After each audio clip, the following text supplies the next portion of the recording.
Hi everyone, and welcome to Almost Cancelled. I'm Peter, and I'm joined with Mario. What's up, guys? And Connor. Hey everyone. We're going to talk about The Path, Season 1, Episode 1. It's called What the Fire Throws. This is the new show from Hulu, starring Aaron Paul and Michelle Monaghan. What's his face from Hannibal? Percy? Percy. Is it Percy? I completely just... something Percy. Why is he not at the top of IMDb? Hugh Dancy. Right, there you go. You threw me off with Percy. I was like, who the hell is this now? Yeah. It was the Ansi at the end. I was thinking Percy. I don't know why. But, yeah, he's in it. We got there in the end. And it's essentially about one of these weird retreat cult places where they all talk about finding the light and whatever bollocks.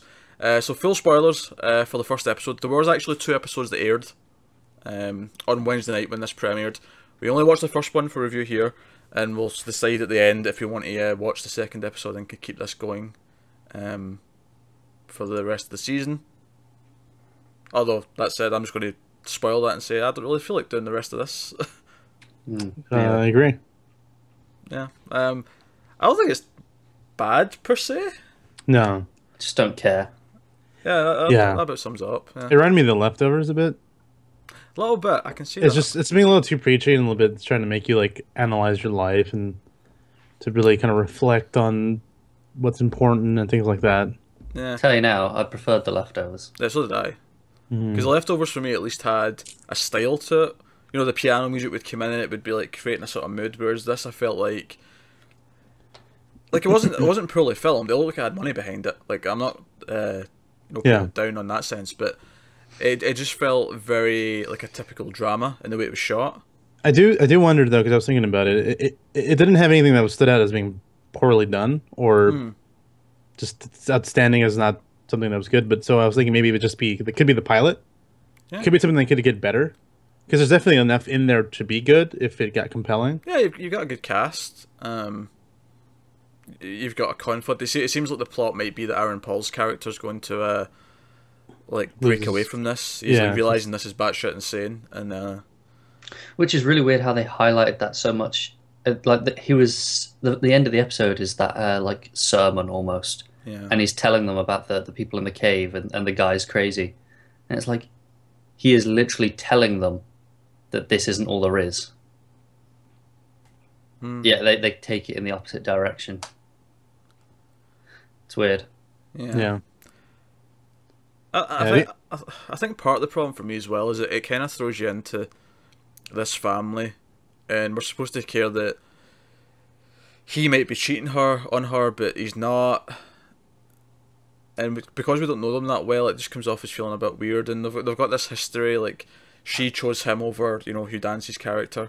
Yeah. Thing is, I never believed he was cheating on her anyway. It was just too obvious. It was just like, well, there's obviously something else. So it just doesn't really work as drama in that sense. Yeah. I think the biggest problem is it's trying too hard. Mm. It's trying too hard to be like a heavy drama when it shouldn't. Just leave it, let it be subtle, let it play out, let us get more interested in the characters. I think those kind of things are intentionally making drama to hook you, but I think what they should focus on is making the characters compelling enough to see what happens to them, and then have the drama introduced slowly. Yeah, I thought because it cuts to that retreat thing he went on, and he gets a vision of his brother. Was it Puerto Rico or something, somewhere foreign, right? Yeah, it was 2 weeks away. Peru. I knew something with a P. Yeah. Yeah, just like my Ursi and Ansi at the start there. But he gets this vision of his brother, who we found out earlier, committed suicide when he was just out of high school or still in high school or whatever around that time. And I don't know, the moment just felt a little bit much to me. I'm like, he's having visions of his dead brother. And then we have a scene where he's talking to that woman who we don't really know yet. We see one scene of her away from him, driving away from some guys. We don't really know who she is. And he's questioning if what he saw was real. And I think the problem is that at this point in the show, because it's the first episode, I'm not really sure where it's going with this. I'm not sure, is this a show where visions like that are real? Is this something that's more meant to be more down to earth and more grounded, and it is just like a hallucination? You know, like it basically it's scrambling for its tone, and I'm not quite sure where it's landing. I just the biggest problem for me is summed up with that vision. It's like I don't care whether it's real or not. Yeah. Like it just doesn't matter. Like I don't see any reason to care at all whether or not he's just crazy. Yeah, I mean, like it's just because of lack of style. Nothing sets it apart, and so then it just comes up really dull. Yeah. Yeah, no, I tend to echo the agreement that it's a just lack of caring. I think by the time we got to that final 5 minutes when he's given the sermon, if you will, with the images behind him, and talking about finding the light, and the curtain comes down and they're all bathing in the light. By the time it got to that, I was kind of just zoned out. Like I missed half of his speech. Like I just, I was kind of like paying attention to other things, and I had subtitles on by that point just to be safe. And but even then, you can also partly feel where it's kind of like you get this feeling that Hugh Dancy's character is going to end up being more of a villain than anything else. Or he's just at that point he just seems like a plot device to be used later to complicate their relationship. Yeah, because even like everything with the woman that he saves at the start, who tries to like offer herself to him, and he like turns it like all of it feels built to make us think he's a good guy. But for some, I just don't buy it. It's it's kind of like I can see through the trick, as it were. Yeah.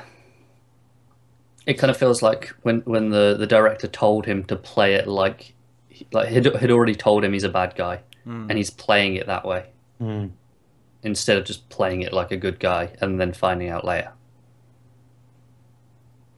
Yeah. I guess we'll wrap it. I don't think we have much more to add to this.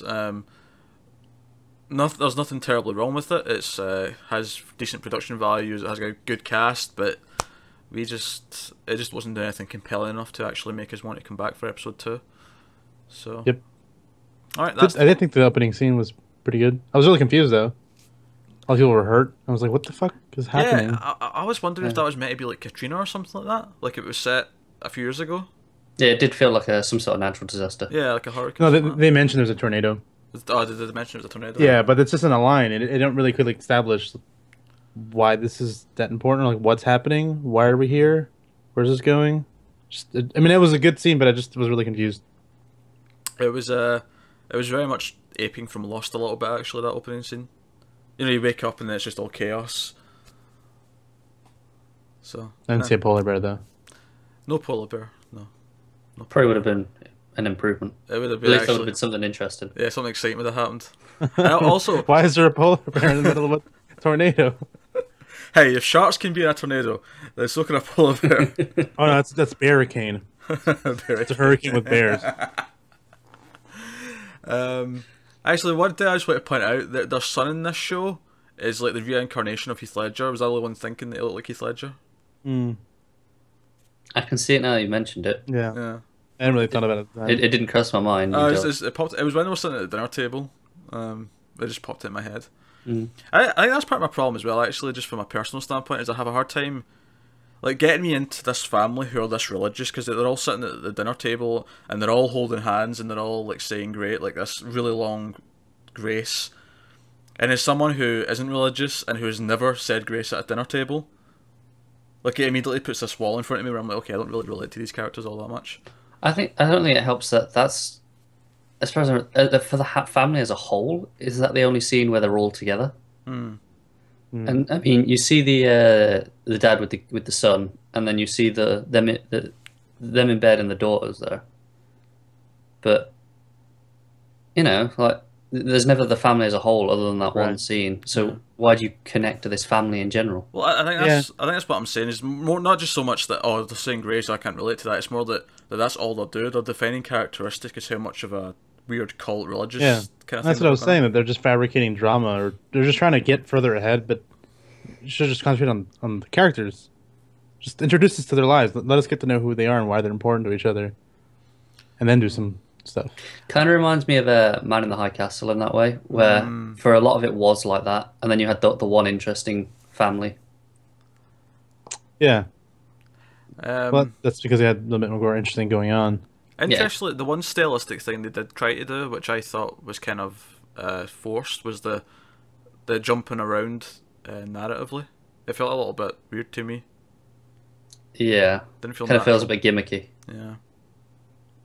So, well, that's the path. We will not be taking the path. So, um, this joins the playlist on YouTube of pilots that we did not continue. Although, admittedly, out of all the pilots we didn't continue, this is probably the best one. If that's like a backhanded This is the one I can compliment. see definitely getting better. Yeah. Like if someone tells me when episode 6 comes out, like, oh, it actually got really good, I'd believe it. I feel like it'll work better as a binge. That's true. Probably. Yeah, maybe when it's all out, maybe if we hear good things, we can go back and revisit it. But as it is now, that's the path. We won't be doing episode 2. But if you are enjoying it, let us know. Let us know why. Let us know if it gets better. If episode 2 is better. You know. So yeah, that's the path.